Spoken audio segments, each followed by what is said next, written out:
At my husband's funeral, his mistress stood at his grave and smiled. Everyone else was crying, but she looked almost proud. A few hours later, I got a text from her that said, "I emptied your accounts last week. You're broke, old woman." I opened my laptop and checked. She was right. Every account was empty. $2.3 million gone. But instead of crying, I smiled. I texted her one word, "Thanks." She didn't understand until the FBI knocked on her door because that money wasn't mine. It was bait for a trap I set. Before I tell you how it all happened, make sure to subscribe to my channel and tell me in the comments where you're watching from. This story will remind you that sometimes the person they call weak is the one they should never underestimate. My name is Linda Graves, and I was married to Thomas for 30 years. To most people, we looked like the perfect couple. We built a business together, raised our daughter, and lived in a quiet neighborhood where everyone knew us by name. When Thomas passed away suddenly from a heart attack, I thought my world had ended. I cried for days, wondering how I'd live without the man who had been my partner in everything. The funeral was filled with people offering condolences, talking about what a great man Thomas was. But in the middle of all that sorrow, I noticed a woman standing alone under a tree at the edge of the cemetery. She was younger than me, maybe late 30s, with sleek blonde hair and a black designer dress that looked out of place for a funeral. She didn't cry. She didn't even look sad. When our eyes met, she gave me a small smile, cold, confident, like she knew something I didn't. Then she turned and walked away. That night, my daughter Sarah came over. She's 34, smart, strong, a lawyer who never hides the truth, even when it hurts. I could tell she was nervous. She sat down beside me on the couch and said quietly, "Mom, there's something I need to tell you. That woman at the funeral, Vanessa Reed, she wasn't just Dad's assistant." I felt like the room spun around me. My chest tightened, and all I could say was, "What do you mean?" Sarah's eyes filled with tears. "Dad was having an affair. I found out months ago. I wanted to tell you, but then he got sick, and I didn't want to hurt you more." I didn't speak for a long time. My heart broke in ways I didn't think were possible. The man I had built my life with had betrayed me, and the woman who took him from me had stood at his grave like she was the winner. When Sarah left, I went into Thomas's study. It smelled like his cologne, and for a moment, I almost turned around. But something inside me said I needed to know the truth. I opened his desk drawer and found files I'd never seen before. Bank statements, wire transfer, and private emails. Every one of them had Vanessa's name on it. Over the past 3 years, he had been moving money into accounts under her control. Thousands at first, then hundreds of thousands, until the total reached millions. I sat there until morning, staring at those papers. I didn't know if I was more hurt or angry, but I knew one thing. I wasn't going to be the helpless widow everyone expected me to be. The next day, I called my family lawyer and asked him to freeze everything I could legally protect. But when I tried to access our shared business accounts, they were already empty. That was when the first text from Vanessa came through. "Hope you're enjoying your quiet morning, Linda. By the way, I emptied your accounts last week. You're broke, old woman." I remember staring at the screen in disbelief. Then another message came. "Guess your husband loved me more than you thought. You should have kept him happy." I could have cried. I could have screamed. But instead, I laughed, because at that moment, something inside me changed. The grief burned away, and all that was left was clarity. I typed back one word, "Thanks." She thought I was weak. She thought she'd won, but she had no idea who she was dealing with. When I got that message from Vanessa, I didn't cry. I didn't scream. I just sat there at my kitchen table, staring at my phone, trying to understand how someone could be so cruel. My husband had been gone less than 2 weeks, and this woman who stood smiling at his grave was already celebrating what she thought was her victory. I opened my banking app and checked every account, one by one. Every single dollar was gone. The business account, our savings, even the smaller checking accounts that I thought no one else knew about. Emptied. $2.3 million. Just numbers on a screen a week ago, now replaced with zeros. I could feel my heartbeat in my ears.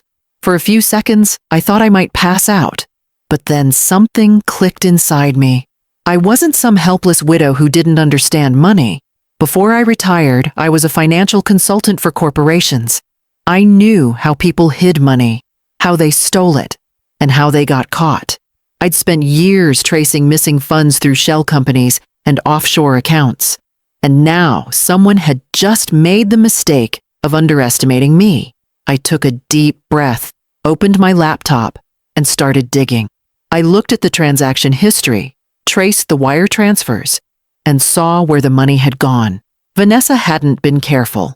She'd moved it through 2 fake business accounts before transferring it into an account under her own name, an account registered with a bank in Florida.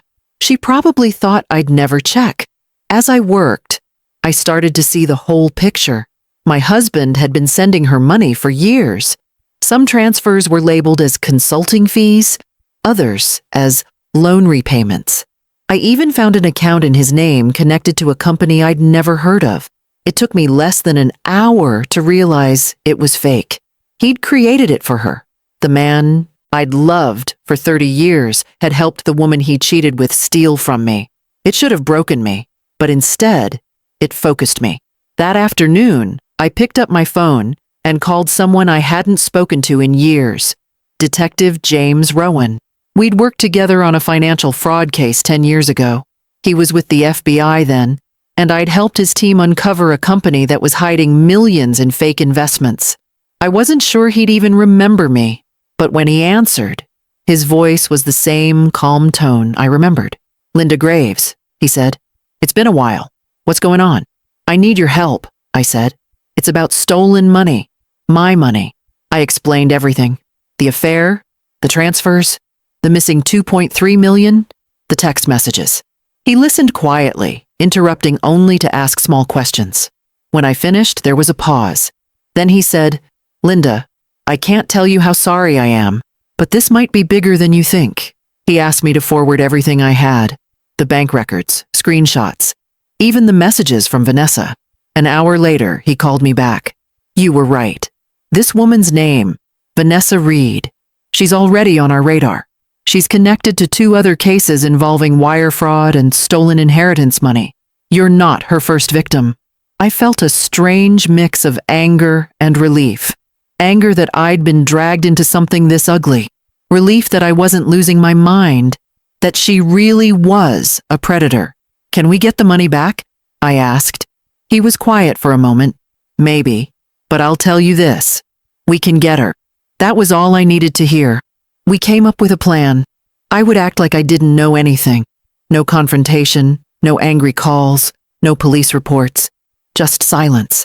I would play the part of the helpless, broken widow who didn't understand how to protect herself. It was the perfect bait. Over the next few days, I sent Vanessa a few short messages, pretending to be desperate. "I don't know what to do. You took everything. I can't even pay my bills. I hope you're happy. You ruined my life." Her replies were cruel and smug. "You should have treated him better. You'll figure something out, or you won't." I sent those messages straight to Rowan. Every one of them added to her file.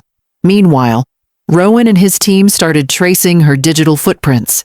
They tracked her logins, her account movements, even the IP addresses she used when she accessed the stolen funds. She thought she was invisible, but the FBI was watching her every step. Then Rowan called me again. "If you're willing to help us, we can set a trap," he said. "We'll make her think there's more money for her to steal. All you have to do is make her believe she still has control." I agreed without hesitation. I started moving small amounts of money, about $25,000, into a new account under my name. But what Vanessa didn't know was that it wasn't really mine. It was an FBI-monitored account built to look real. Then I sent her one last message. "There's one account left. My husband hid it from you. If you want it, take it." That was the start of the game. And from that moment, I wasn't the victim anymore. I was the hunter. Once I sent that message to Vanessa about the hidden account, everything changed. For days, she didn't reply, and I started to wonder if she'd finally moved on or realized something wasn't right. But then one evening, My phone buzzed while I was cleaning up after dinner.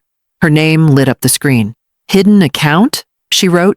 You mean he had money you didn't even know about? I smiled a little. Hook, line, and sinker. Yes, I replied. I just found a folder in his desk. There's about 300,000 left in it. I don't even know how to get to it. A few minutes passed before her next message appeared. You poor thing. I could help you. Maybe I can transfer it for you so you don't make a mistake. Her tone dripped with fake sympathy.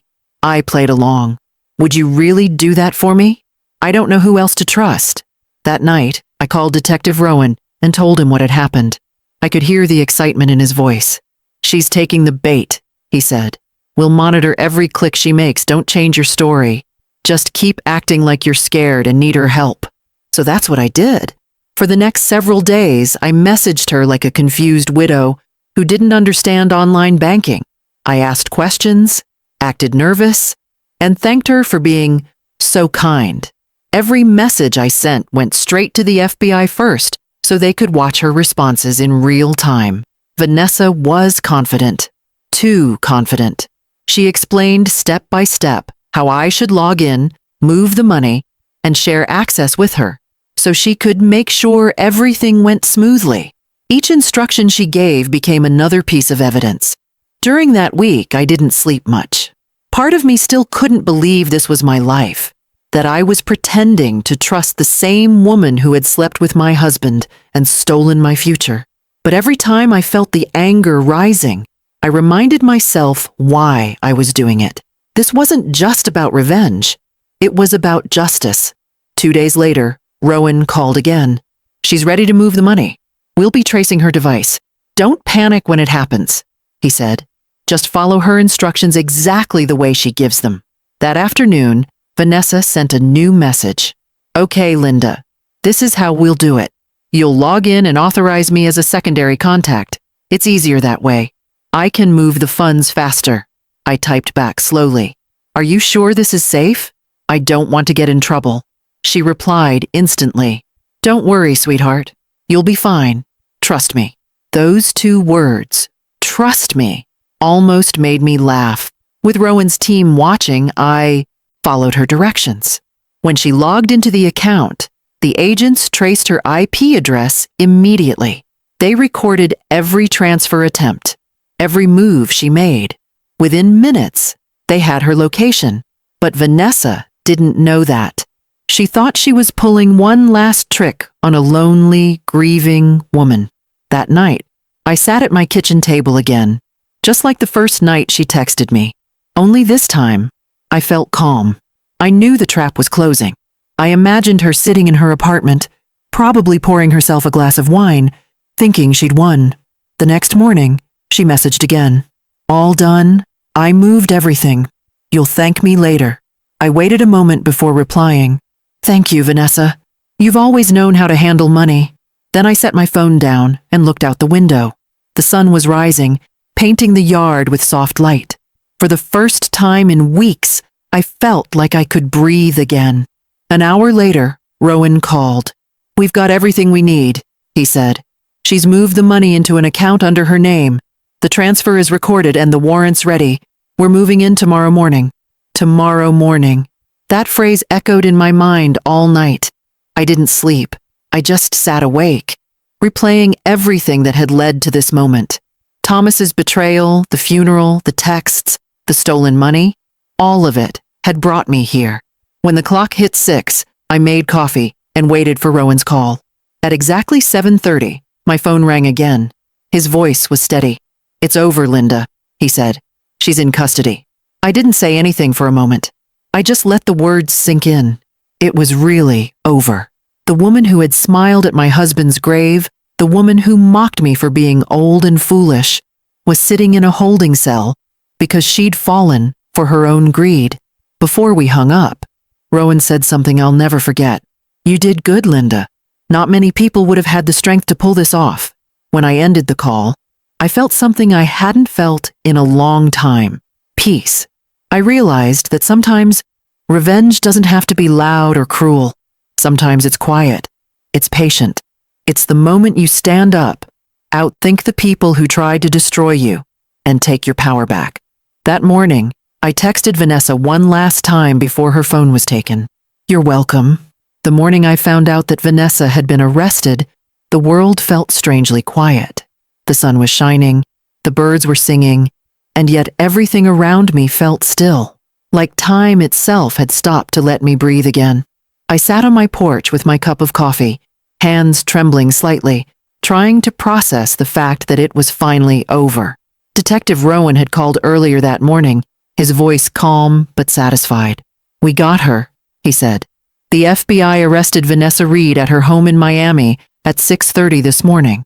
She's been charged with wire fraud, identity theft, and multiple counts of embezzlement. They found over $3 million in her accounts, all stolen from her victims. I was quiet for a long time, just listening to the wind rustling through the trees. How did she react? I finally asked. He gave a short laugh. You'll like this part. When they knocked on her door, she tried to tell the agents that it was all your money, that you gave it to her. She didn't know we were tracing every transaction she made from the start. We've got her voice messages, her texts, even her fingerprints on the fake contract she created. She's not getting out of this. I could picture it perfectly. Vanessa standing there in her silk robe, her confident smile gone, realizing she wasn't the hunter anymore. She was the prey. When I hung up, I felt an odd mixture of relief and sadness. Relief that justice had finally been served, but sadness because none of this should have happened in the first place. I had loved my husband for 30 years, trusted him, built a life with him, and in the end, his choices had brought a storm that nearly destroyed me. Later that afternoon, Rowan called again. He told me that Vanessa wasn't working alone. The FBI had uncovered a small network of people she'd partnered with, con artists who targeted widows and retirees. They used charm, lies, and fake businesses to drain people's savings. My husband's accounts had been one of the ways they laundered the money. She's going to be facing serious time, Rowan said. 15 to 20 years, maybe more.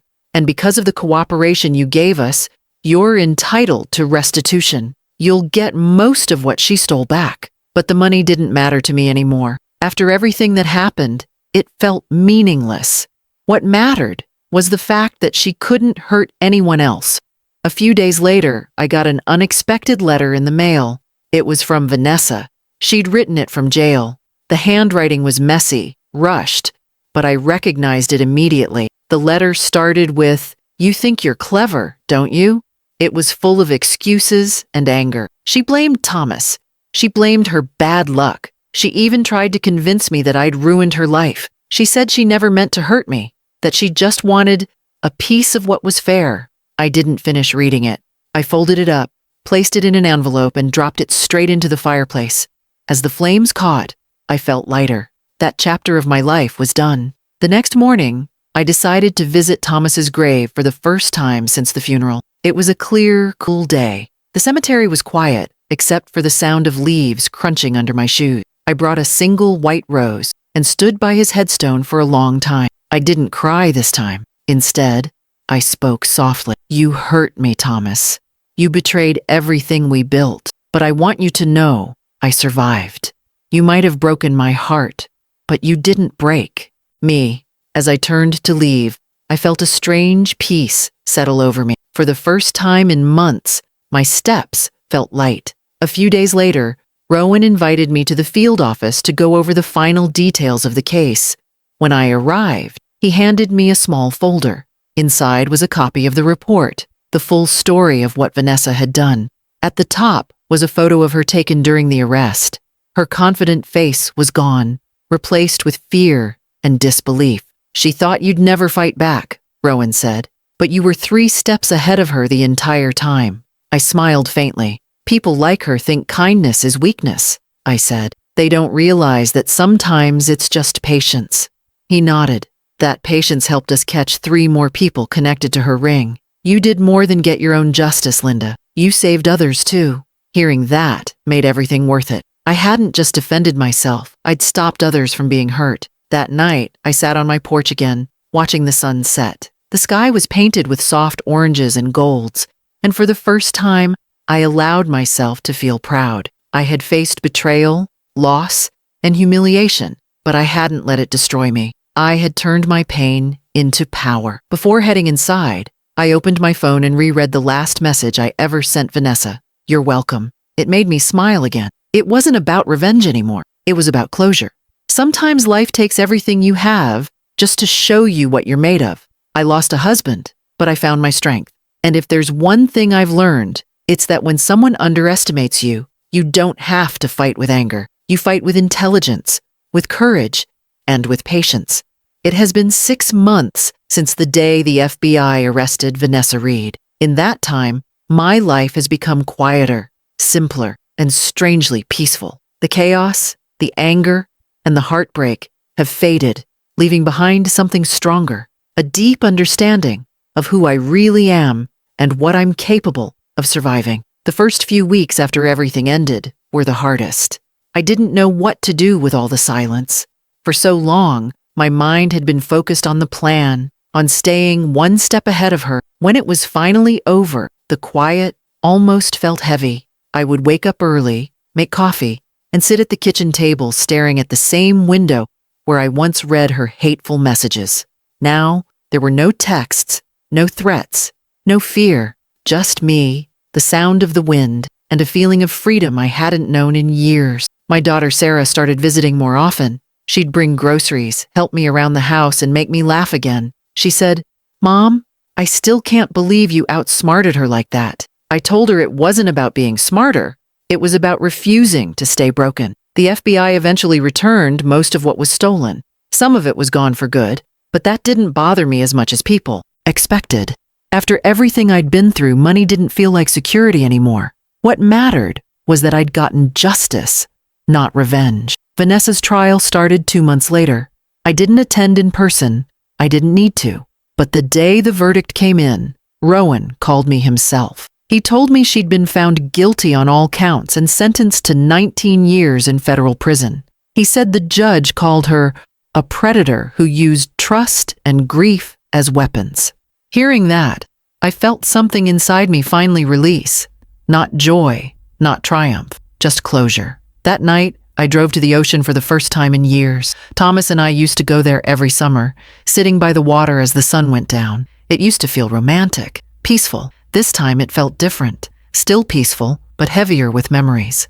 I sat there for hours, watching the waves crash, thinking about everything that had happened. I realized that forgiveness doesn't always mean letting someone back into your heart.